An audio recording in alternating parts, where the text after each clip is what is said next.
Você sabe quanto paga de impostos a cada ano? E quem paga mais, os ricos ou os pobres? A organização dos tributos no Brasil é complexa e complicada. Tem imposto federal, estadual e municipal. Tem isenção, renúncia e restituição. Entra governo e sai governo e se fala em reforma tributária que simplifique a vida do contribuinte e reduza a carga tributária. No programa de hoje, vamos falar de uma proposta que promete fazer tudo isso e ainda melhorar a vida dos mais pobres. Uma reforma tributária solidária. E quem vai detalhar essa proposta para nós é o coordenador do projeto, Floriano Saneto, presidente da Anfip. Floriano, muito obrigada pela sua vinda aqui à Agenda Econômica. E eu que agradeço a oportunidade de falar aos nossos ouvintes. Então, reforma tributária, quando a gente fala de imposto, ninguém gosta de pagar, mas todo mundo gosta e precisa dos serviços públicos. E, às vezes, esquece um pouco que uma coisa está ligada à outra. Vamos começar por um ponto básico. Do conceito de vocês, economistas, dos especialistas em tributos, o imposto no Brasil é muito alto? Paga-se imposto demais no Brasil? Pois é, esse é o primeiro ponto importante. Nós precisamos que a população entenda isso. A carga tributária no Brasil não é alta. Ela tem hoje um padrão ao redor de 32%, 32,4%, 32,6%. Ela está abaixo dos países desenvolvidos. Então, a primeira coisa é essa, a carga tributária não é alta. Tá? Nós precisamos ter a arrecadação dos tributos para que os serviços sejam entregues à população brasileira. A gente preparou uma arte onde a gente mostra isso e por isso eu lancei a pergunta, né? A gente pegou aqui o imposto na França, que é um país, né, europeu, com uma similaritude de serviços como o nosso. Eles têm saúde pública, educação pública até o nível superior, segurança, tudo isso por conta do Estado. A Alemanha, que também tem, quer dizer, França com 45% de carga tributária como percentual do PIB, a Alemanha com 37%, o Brasil com 32%, e a gente oferece mais ou menos os mesmos serviços que França e Alemanha. Não na mesma qualidade, mas o mesmo tipo de serviço. Estados Unidos com uma carga menor, mas não é tão menor assim, não são nem 10 pontos de diferença, e que não tem esses serviços, não é? Coreia do Sul, que é muito pequeno, não dá para comparar com o Brasil em termos de economia e de população, e o Chile, porque é um vizinho nosso. E hoje tem alguns serviços parecidos, mas é uma população bem menor. Como é que é esse fato da gente, no meio desses países, estar com esses 32%? Olha, isso demonstra claramente a questão básica. Nós precisamos ter carga tributária para ter serviços. O Brasil é um país muito injusto. Nós somos um país recém-democratizado, a nossa Constituição faz 30 anos. Então, nós tivemos um acréscimo de serviços sociais, de proteção social, a partir de 88, e isso foi pensado. No caso que a Anfip faz uma defesa muito clara do orçamento da Seguridade Social, é muito claro, não existia antigamente. A saúde era só para quem pagava, por exemplo. A assistência social era minimizada. Isso tudo é um pacto social educação traduzido. Também, né? Você tinha pouquíssimas escolas públicas. A educação foi universalizada. Então, tudo isso tem um custo, ele precisa ser financiado. O que nós temos é isso, a carga tributária brasileira está abaixo dos países desenvolvidos, países capitalistas. Então, a nossa proposta, ela se insere nesta linha. Nós não vamos aumentar a carga tributária, vamos manter a carga tributária, mas vamos dividi-la melhor. Fazendo um parênteses, então, que a gente não vai entrar a detalhar isso hoje, por que será que a gente sente tão alta? Porque os serviços não são bons? Esse é outro programa, mas eu só queria que você desse uma pitadinha agora. Eu acho muito interessante a gente falar sobre isso. A população tem razão em achar que a carga tributária é alta. Por quê? Porque no Brasil, diferentemente desses países, a carga tributária pesa muito sobre o consumo. São os impostos indiretos. Então, aqui no Brasil, chegamos a 50% do total de impostos arrecadados, como se fosse um bolo. Metade do bolo são impostos indiretos. E são eles que o cidadão sente na hora que ele compra qualquer coisa, ele está pagando essa grande parte de impostos. É o imposto que ele não vê, que ele vê mesmo o imposto de renda no salário no fim do ano, no ajuste, né? A tributação direta e a tributação indireta. Essa tributação indireta invisível, que ele não consegue nem quantificar, ela traz isso. A pessoa tem a sensação de que está pagando muito e isso é um problema para o Brasil, é um problema para o desenvolvimento. Hoje as pessoas, por que as pessoas vão aos Estados Unidos comprar os produtos? Porque lá a tributação sobre o consumo é menor que no Brasil. Então, qual é a real necessidade de uma reforma tributária? Qual é o ponto principal de uma reforma tributária hoje? O ponto principal de uma reforma tributária, na nossa avaliação, a gente elencou 8 premissas, mas eu nem vou falar das 8, mas o ponto principal, nós precisamos reequilibrar essa carga. Nós precisamos que o Brasil tenha um sistema tributário trabalho, igual a esses países, nada diferente desses países. Lá, o que acontece nos Estados Unidos, na Alemanha, na França? Nós pagamos mais impostos diretos, impostos sobre a renda e o patrimônio. E pagamos menos impostos indiretos, impostos sobre o consumo. Vamos mostrar, então, uma segunda arte, até para o telespectador entender um pouquinho melhor do que você está falando, que é exatamente essa fonte dos tributos, né? Explica que é o que você estava falando. Nos Estados Unidos, a maior parte é sobre a renda. O que é essa renda aqui? É salário? A renda é os salários, lucros, dividendos, participações acionárias. No Brasil, a gente... Você falou aí lucros e dividendos, aqui não existe, Pois né? Nós temos uma lei aprovada em 1995, a 9.249, que isentou o pagamento de lucros e dividendos. E só tem 2 países no mundo que continuam isentando, o Brasil e a Estônia. Então, a gente se perguntar, o mundo inteiro está errado ou o Brasil está certo? Então, nós vemos ali claramente que os países desenvolvidos, capitalistas, eles pesam mais impostos sobre renda e patrimônio. A nossa proposta entende Alemanha, que 31, Chile pesa mais até do que a Alemanha, né? E do que a França, bem mais. Pois é, a gente só tem o Brasil aí como um ponto fora da curva. Então, essa é uma situação que necessariamente ela tem que ser debatida. Quando nós vemos as propostas de reforma que estão tramitando, fala-se apenas em simplificação. Quando muito, uma redução sobre o consumo, impostos de consumo. Isso não é suficiente. Fala-se muito no IVA, né? O famoso imposto sobre valor agregado. Pois é, a proposta que é a proposta do deputado Raul, ela traz isso, ela simplifica, ela unifica vários impostos de consumo. Só que é justamente isso, você simplifica, mas não diz, ou seja, simplificar, eu tenho também que reduzir as alíquotas, ela não pode ser um simples somatório das alíquotas que eu tenho hoje, senão nós estaríamos falando de um IVA de 35%, de 40%, algo que seria absurdo. Mas essa é a pergunta que a gente tem que fazer e que a classe política não nos responde. A resposta para nós é muito simples. Eu preciso só baixar os tributos indiretos e aumentar os tributos diretos. Mas se você aumenta os diretos, a pessoa não vai ver mais claramente o que ela está pagando e não vai aumentar essa certa ira cidadã de que paga imposto demais? Pois é, mas acontece que na nossa proposta nós vamos atacar o problema da regressividade. O problema do imposto de renda, por exemplo. O imposto de renda não é imposto de renda do trabalho. E hoje, basicamente, quem paga imposto de renda pessoa física são os trabalhadores, os funcionários públicos, servidores públicos. Quem tem outros rendimentos não paga imposto de renda, é isento. Vamos dar uma olhada ainda nesse mapa aqui, nesse trabalho. Os Estados Unidos também cobram um tributo grande sobre o patrimônio. Quando a gente fala em tributar patrimônio no Brasil, tributo sobre herança, esse tipo de coisa, tem várias resistências. Alemanha, 3%, Chile, 4%, França, 9%, ou seja, França e Estados Unidos tributam mais patrimônio e o Brasil, 4%. Qual a importância desse tipo de tributo sobre o patrimônio? Pois é, no Brasil é engraçado, a gente se prega, né, a questão do liberalismo, né? Nós temos a legislação que possibilita cobrar de 4% a 8%, essa é uma alíquota definida pelo Senado. A maioria dos estados cobram apenas 4% sobre o imposto de herança.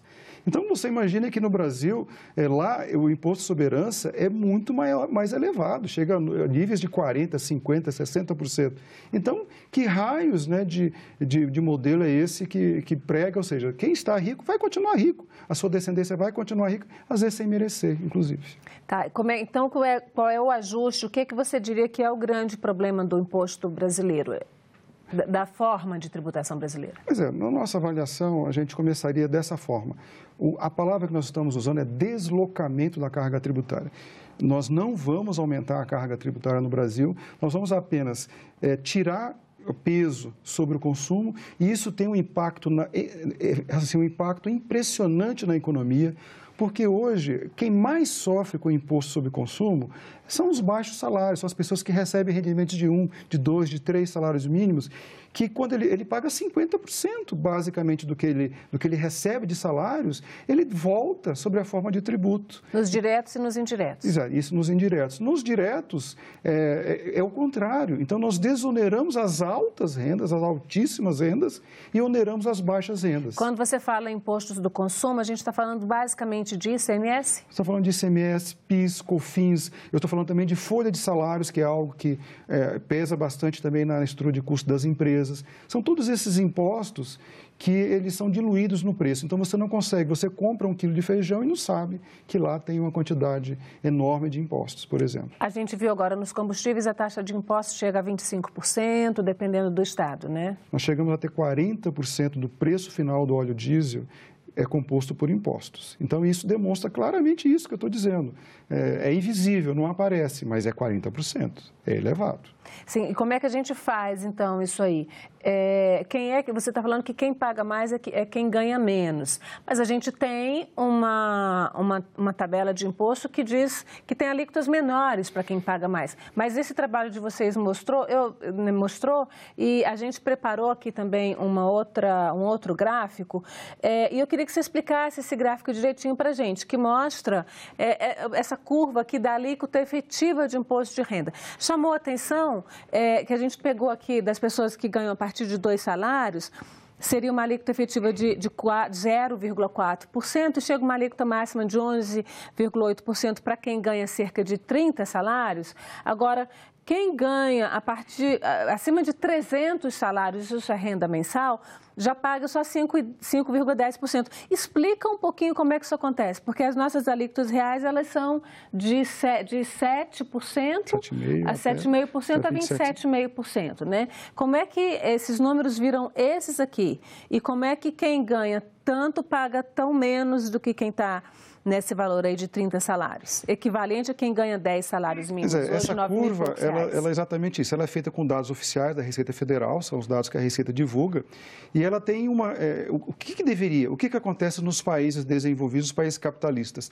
Quanto mais você aumenta aqui a renda, essa curva é uma reta, ela vai seguindo, ou seja, você paga mais. Se você ganha altos salários, mesmo porque lá a diferença entre o menor e o maior não é tão grande, mas existe uma progressividade. O nosso modelo ao contrário, quando você chega ao redor de 30 e 40 salários mínimos, você desce. Então, ou seja, eu deveria subir ou pelo menos manter os 12%. Agora, a gente não tem ninguém que ganhe muito mais do que 30 salários mínimos por mês ali na carteira ou no contrato, tem? Exatamente, esse é o problema. Por que essa curva fica dessa forma?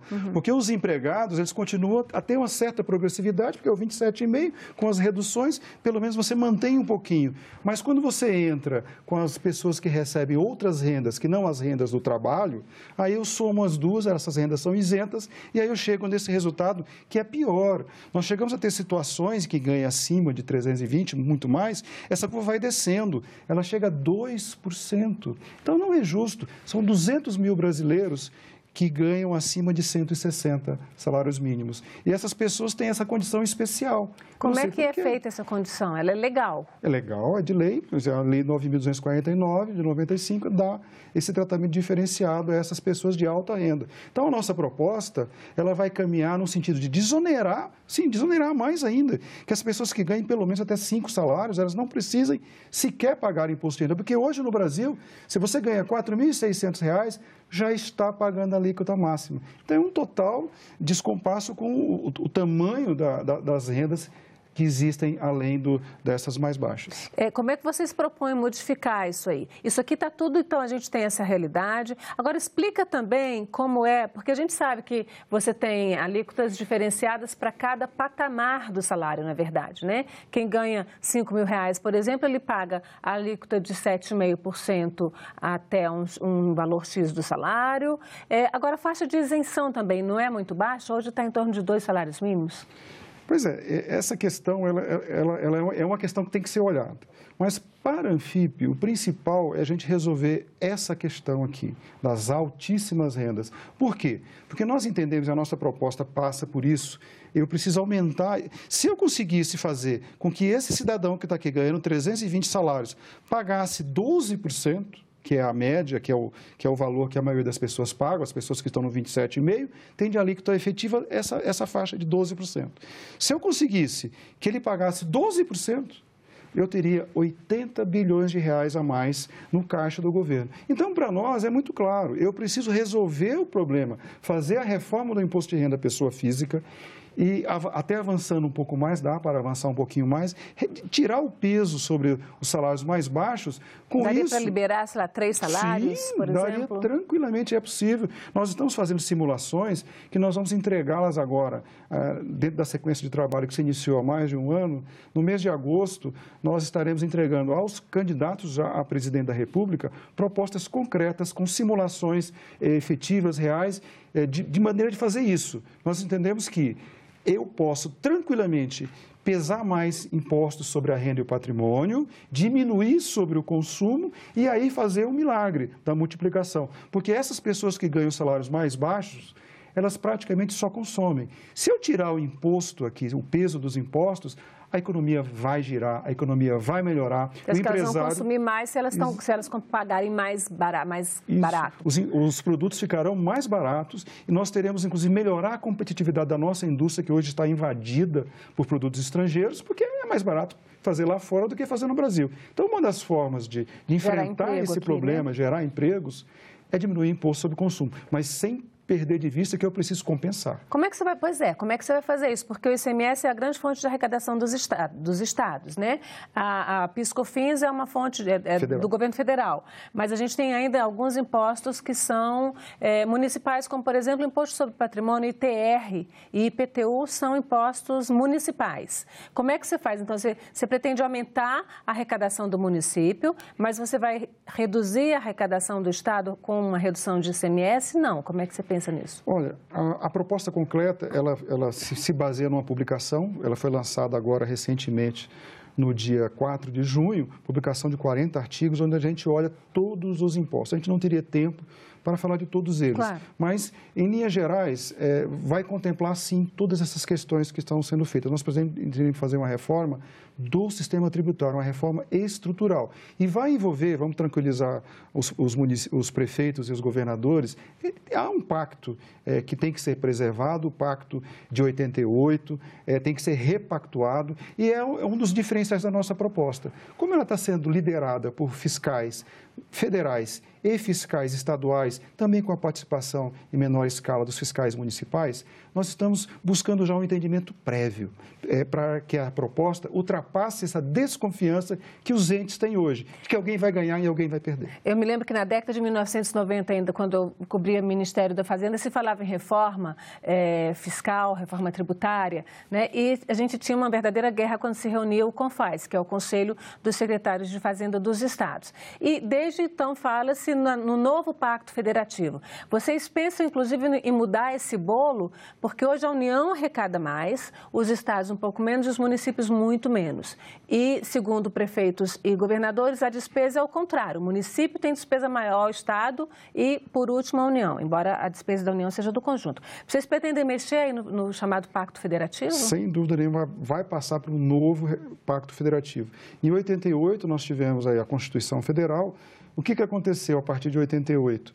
Os estados e os municípios assumiram várias despesas, aumentou, o serviço público aumentou, e o serviço público é feito pelos estados e pelos municípios. A prestação de saúde, de segurança e educação é feita no estado e no município.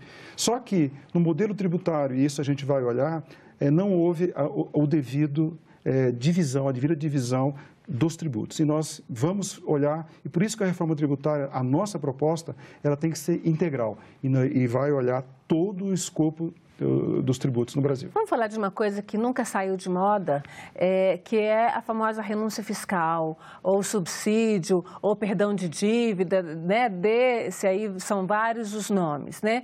Como é que acontece isso? Agora mesmo o governo está propõe retirar impostos, né, dos combustíveis para poder reduzir o custo. Isso significa renúncia fiscal.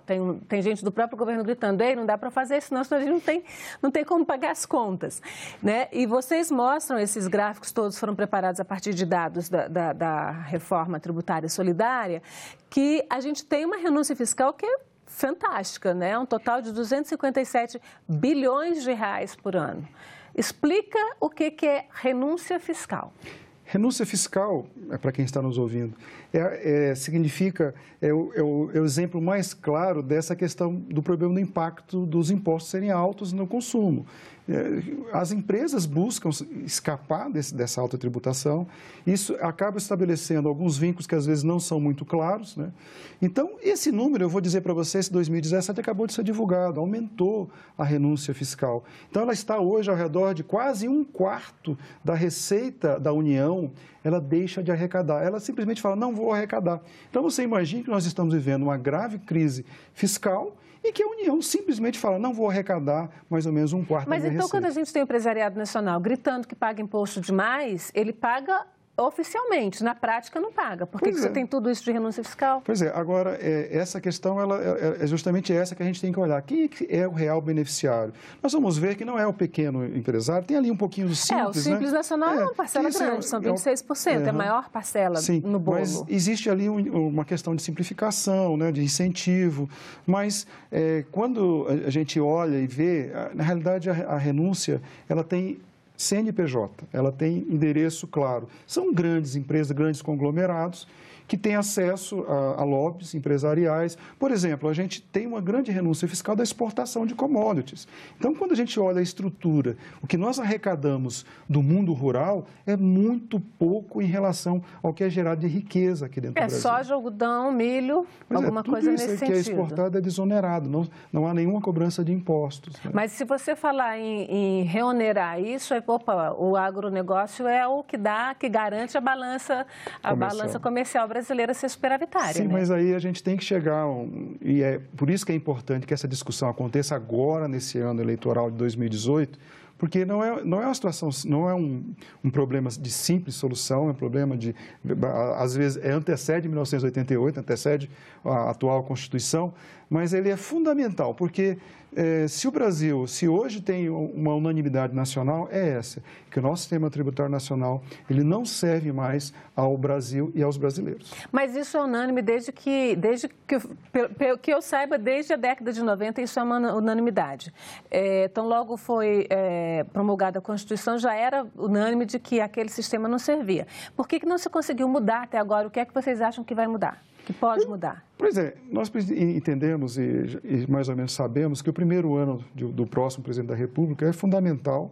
Essa discussão nós estamos levando aos presidenciários, estamos levando aos políticos, aos que pretendem disputar a eleição, tentando fazer o quê? Com que essas pessoas venham a público e digam claramente, vamos fazer reforma tributária, vamos colocar isso como primeira reforma, nem vamos falar de previdência. Você acha que essa é a primeira reforma? É a primeira reforma, ela antecede todas as reformas, porque com base nela eu vou saber o tamanho do Estado brasileiro. Qual o tamanho, qual é o pacto que nós vamos ter, qual é o tamanho.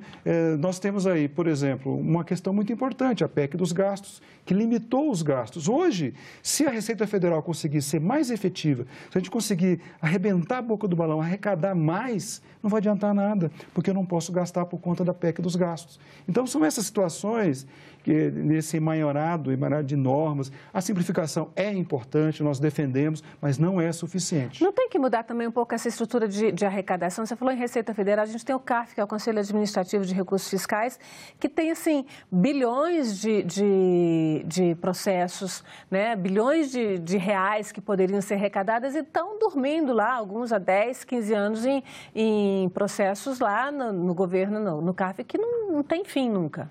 Pois é engraçado isso, né? O cidadão comum que me vê, se ele dever conta de luz, qualquer coisa, continha pequena, ele será executado, ele acaba pagando. Essas grandes empresas são grandes empresas. Elas têm patrimônio, têm nome, e ainda não se consegue cobrar. Isso eu já estou falando depois, que passa pela esfera administrativa.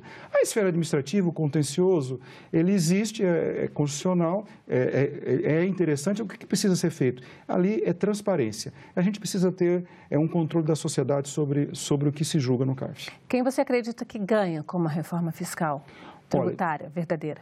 Quem vai ganhar o cidadão brasileiro, que vai ter um sistema tributário de primeiro mundo. Quem vai ganhar são os empresários, porque o ambiente de negócios vai melhorar. Vai ganhar, ou seja, todo o sistema produtivo brasileiro, eles terão a oportunidade de ter a seu dispor um modelo tributário que vai se preocupar. A nossa proposta, nós estamos falando de tributação internacional, tributação ambiental, as novas tecnologias, paraísos fiscais, tudo isso tem que ser olhado para dotar o Brasil de mecanismos para que ele possa crescer. Floriano, muito obrigada pela sua presença aqui na Agenda Econômica. Eu que agradeço.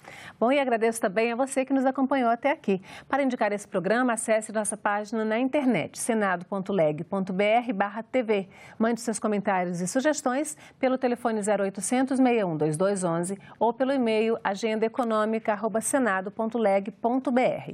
Até a próxima Agenda Econômica.